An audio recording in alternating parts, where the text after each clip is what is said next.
Bonjour à tous, soyez les bienvenus sur West Armenia TV, les titres principaux d'aujourd'hui. Si des preuves s'avèrent que Bakou agit contre nous, nous agirons différemment. Ali Laridjani. La paix avec l'ennemi sanguinaire du peuple arménien est impossible, maire Haroutunian.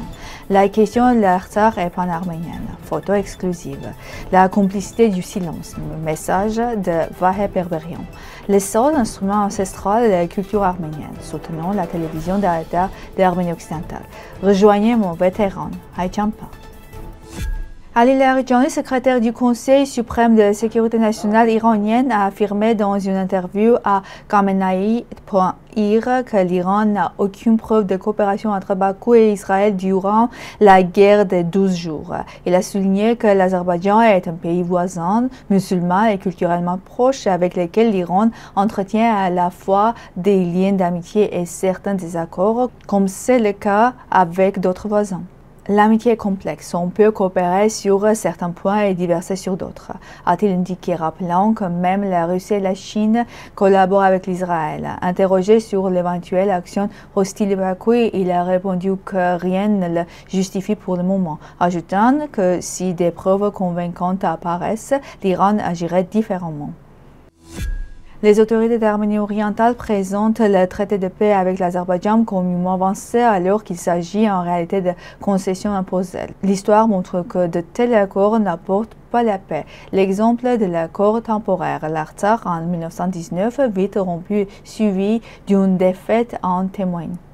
Aujourd'hui, la même erreur menace de se répéter. La véritable paix ne peut exister que dans des conditions d'égalité et de respect mutuel. Signer un tel traité reviendra à préparer de nouveaux dangers.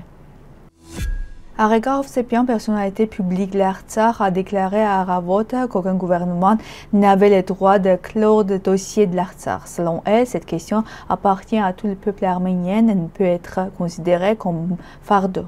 Tant que le peuple d'Artsakh existera uni et déterminé à défendre ses droits avec le soutien des Arméniens, le dossier restera ouvert, a-t-elle affirmé. Elle a par ailleurs qualifié le fiasco diplomatique de la demande de dissolution du groupe de Minsk, estimant que la communauté internationale exprime aujourd'hui des positions plus pro-arméniennes que les autorités d'Erevan. Le folkloriste, philologue et archéologue arménien Khachik Vartapet est tatillon après avoir découvert l'inscription cunéiforme du roi Ruza II du royaume du vent à Azvartnots en 1901, a effectué des fouilles à Azvartnots entre 1900 et 1904.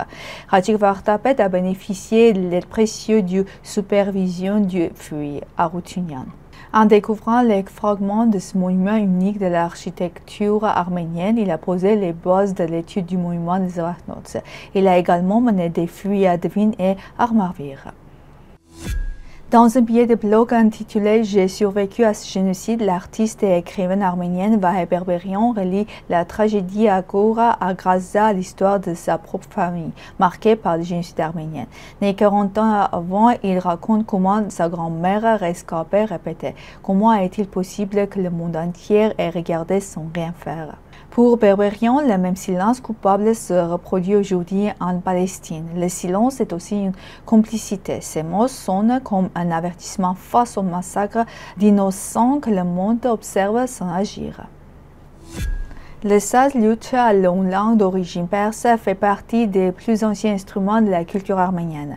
Des rajkors et miniatures des 7e jusqu'au 9e siècle montrent déjà des musiciens arméniens en jouant, preuve de sa large diffusion au Moyen-Âge.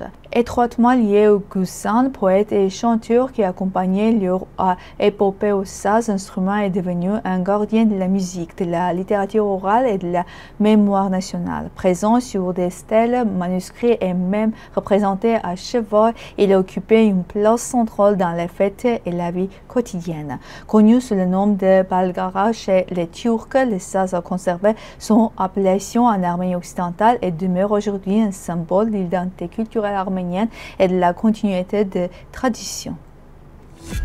La télévision d'Arménie occidentale, fidèle à ses principes et à ses téléspectateurs, poursuit son travail ininterrompu avec de nouvelles approches. Comme vous le savez déjà, notre télévision ne fait pas d'autopromotion.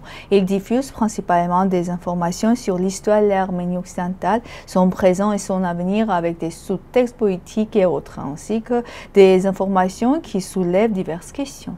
La télévision d'Arménie occidentale a enregistré l'une de ses réalisations les plus importantes en publiant l'hebdomadaire d'Arménie occidentale qui vise à préserver et à populariser notre histoire, notre culture et notre identité.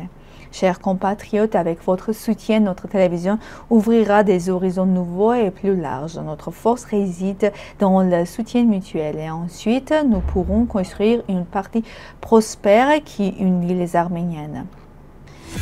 Vous avez entre 18 et 78 ans et un peu disponible, alors vous pouvez rejoindre les gardiens des mémoires. Honneur, patrie, fraternité. Votre tâche consistera de porter haut les couleurs de la France ou de l'Arménie occidentale dans les cérémonies officielles.